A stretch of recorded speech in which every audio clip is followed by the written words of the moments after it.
Так, мынау бес асық бізде ойналғанда мен ережесін тек қана ойынның ережесін көрсетейін. Жалпы айта кететін болсақ, мынау бізде мына жағы ортасы несі ойығы бұл ішік болады, алшы болады мынау.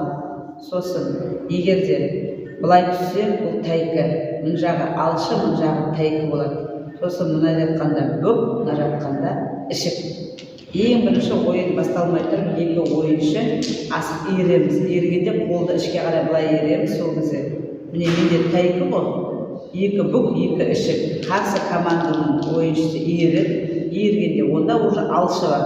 Алшы түсті ма, ойынды бастайды. Егер де екеуінде де алшы тәйкі болмаса, бірінші алшы бастайды, екінші тәйкі, содан кейін барып уже бүк бастап кетеді.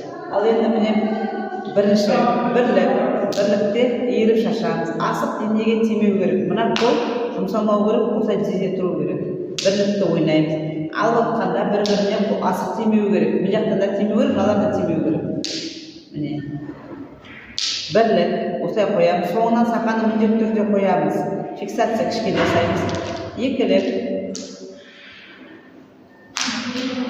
екеуін қоямыз. Екеуін екеуіне тегізбей қоямыз. Сақаны міндетті түрде қоямыз соны. Үштік, алып атқанда, сақаны алып атқанда асыққа тимеу керек. Үшеуін қоямыз бірінші, сосын біреуін алып қоямыз. Сақаны міндетті түрде қоямыз. Төрттікте төртеуін аламыз, мынаны былай ұстаймыз саусақтың ұшымен. Лақтырамыз, төртеуін бірге қағып аламыз. Сосын төрт асықты қойып, сақаны тағы да бөлек қоямыз. Бестік бізде жалақ. Жалақта жерді 3 рет жалау керек. Сол себептен денеге тимеу керек. Денеге былай бетсе болады, но тимеу болмайды. Сосын сақаны бөліп қоямыз. Бестік кетті бізде. Алтылық, асықты шашамыз. Сақаны аламыз. Сақа басқа түсте болу керек. Асықтың төртеуі басқа түс, сақа басқа түс. Қолды қоямыз. Қолына шынтақ аяққа тимеу керек. Саусақ қозғалмау керек. Мына асықтарды жайлап алақанға жинаймыз. Мына бір-біріне тиюге болады да, бірақ жерге түсіп кетуге болмайды асық. Сосын соңынан сақаны қоямыз и шашып жібереміз. Сосын сақаны аламыз да жетілік. Жетілікте төрт бұрыш жасаймыз. Төрт бұрыш. Төртеуін де бірге қағып алып қоюымыз керек. Сақаны бөлек, асықты бөлек қоямыз. Содан кейін бізде алмастыру деген бар. Алмастыруда бірінші асықты аламыз да, сосын орын алмастырамыз. Мына асықты қойып, мына асықты аламыз.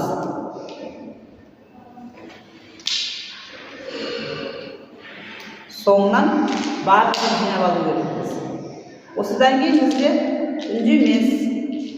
үндеместе сөйлемей отыру керек. Үндеместе асықты қағып алғанда дауыс естілмеу керек.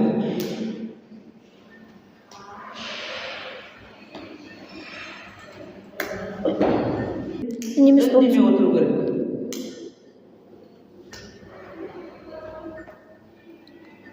Сақан соңынан қоямыз. Үндеместен кейін бізде сарт түрт деген бар. Екі рет дауыс естілу керек. Асықтың дауысы екі рет естілу керек.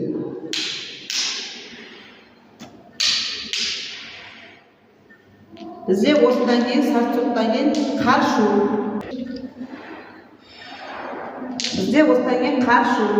Қаршуда қаршып алу керек асықты.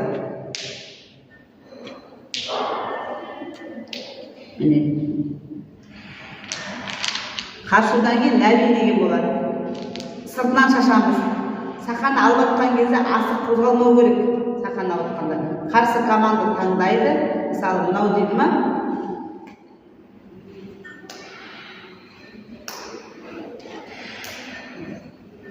Соңынан сақан лақтырып, осыдан кейін бізде соңғы бұл ұпай. Ұпайдың нәтижесі көп болу керек.